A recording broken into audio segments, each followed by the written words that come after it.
We're going to be getting into the nitty-gritty of menopausal insomnia and a shocking new way that you can solve this problem all naturally, because that's my thing.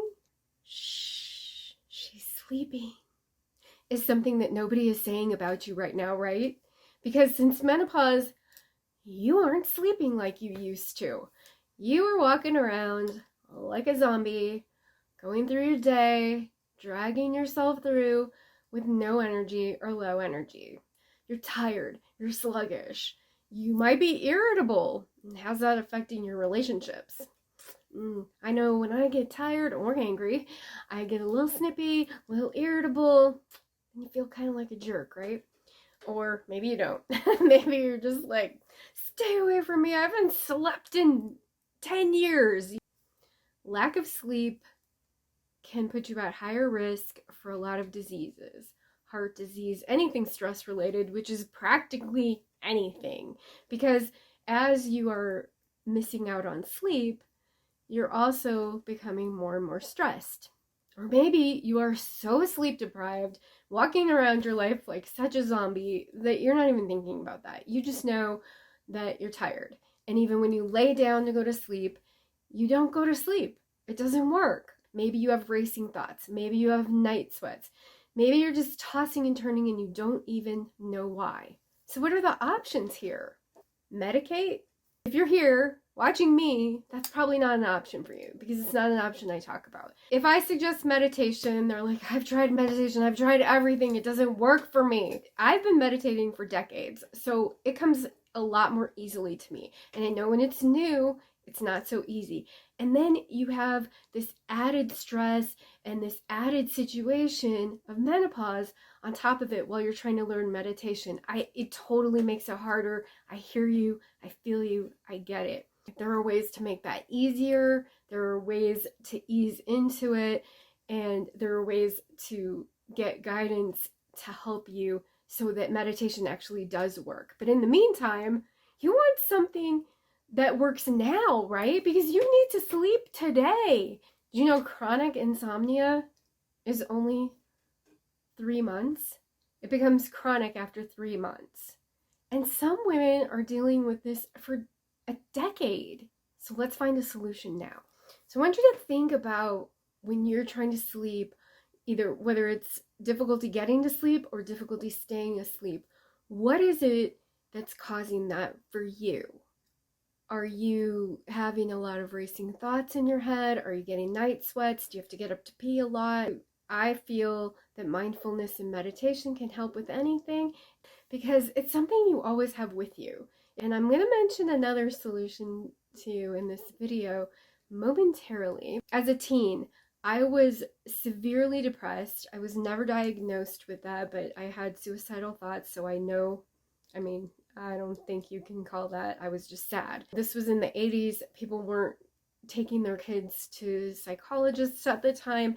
So, I wasn't diagnosed. And I'm actually totally okay with that. I wouldn't have the skills and talents that I have now as far as meditation and as far as leveling out my own emotions from the inside. I wouldn't have that ability if I would have been taken to a doctor and been put on medication. I was learning about how mental illness worked.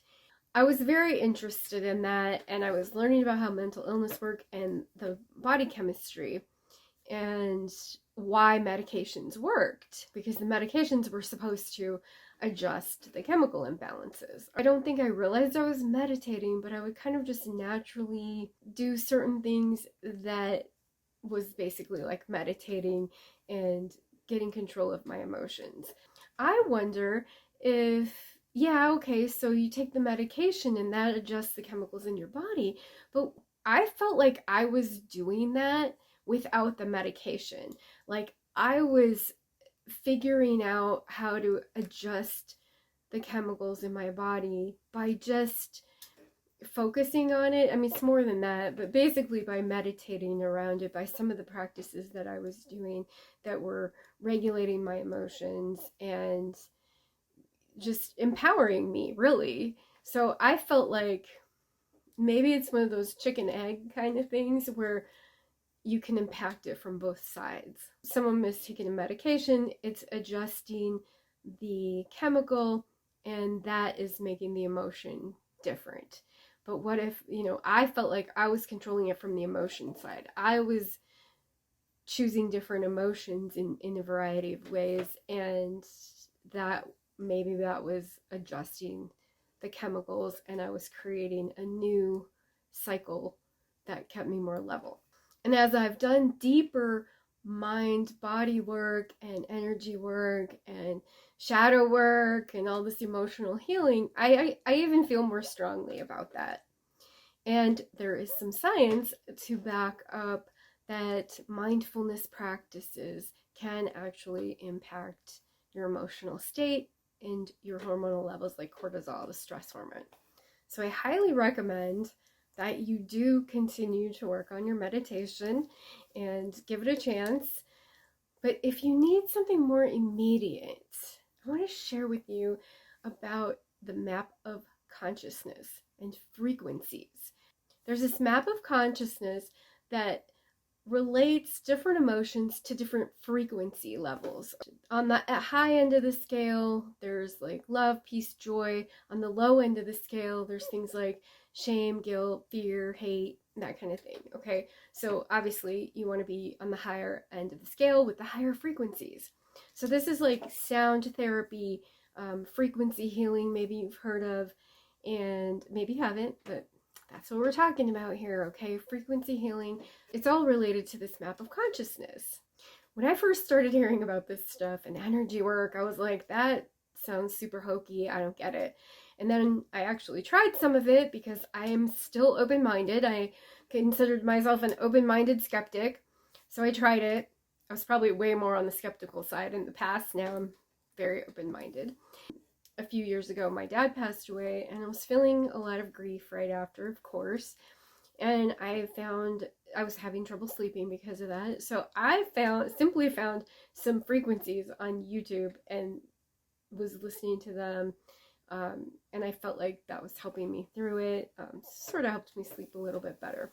But now I've come across this device that actually does a scan. Your frequency is coming through your voice. The emotions and the frequencies that you're vibrating at can come through in your voice.